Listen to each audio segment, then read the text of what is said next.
श्रीस्कन्द उवाच योगीश्वरो महासेनः कार्तिकेयोऽग्निनन्दनः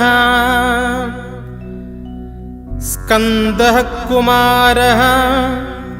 सेनानी स्वामी शङ्करनन्दनः गाङ्गेयस्ताम्रचूडच्च ब्रह्मचारी सिकिध्वजः तारकारी उमापुत्रः क्रौञ्चारिच्च षडाननः शब्दब्रह्मसमुद्रच्च सिन्धुः सारस्वतो गुहः सनत्कुमारो भगवान् भोगमोक्षफलप्रदः शरजन्मा गुणाधीशः पूर्वजो मुक्तिमार्गकृत् सर्वागमप्रणेता च वाञ्छितार्थप्रदायकः अष्टाविंशति नामानि मदीयानिति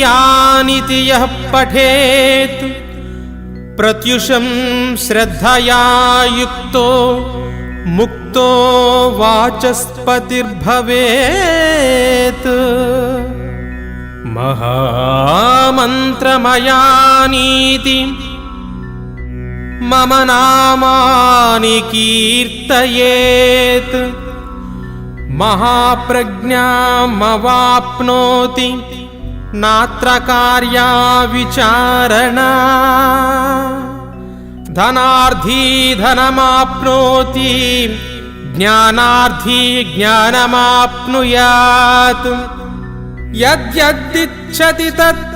सर्वं लभते भक्तिमान् नरः अष्टोत्तरशतावृत्या